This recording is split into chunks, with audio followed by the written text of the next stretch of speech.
ముందు ఇంటికి రాగానే భర్త చేయాల్సిన పని ఏమిటంటే ఆఫీసు నుంచి ఇంటికి రాగానే భార్య ఉద్యోగం చేస్తున్నా సరే చెయ్యకపోయినా సరే బాగున్నావా, ఆరోగ్యం అది బాగుందా, మధ్యాహ్నం తిన్నావా, ఏ సరిగ్గా తినావు, ఆవిడ తిన్నా సరే అడగాలి. అది లెక్క.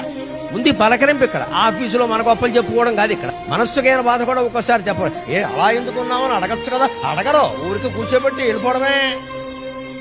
ఏ భార్య డల్గా ఉంటే అడగచ్చు కదండి. ఏ అలా ఉన్నామని అడగచ్చు. అడగాలని అనుకుంటుంది భార్య. కొడుకు అడగాలని అనుకోదు, తండ్రి అడగాలని అనుకోదు, తల్లి అడగాలని అనుకోదు, భర్త అడగాలని అనుకోదు. భార్య దుఃఖాన్ని గమనించి భర్త అడగాలి. అది రాగానే భార్య పరిశీలనగా చూడాలి. ఏదైనా వణుకుతున్నట్టో బాధపడుతున్నట్టో నడకలో తేడా ఏమైంది ఏమైంది ఏమైంది అని మాట్లాడాలి. అక్కడ తండ్రి అవతారం ఎత్తాలమ్మా. భర్త కాదు, తండ్రి అవతారం ఎత్తాలి. ఓ తండ్రి కూతుర్ని పలకరించినట్టే పలకరించి వాడు పొంగిపోతారు. వెంటనే ఆయనకి ఏమిటో నా మీద ఎంత ప్రేమ అలా పట్టించుకుంటారా అని అడుగుతారు. పరమానందంగా ఉంటుంది.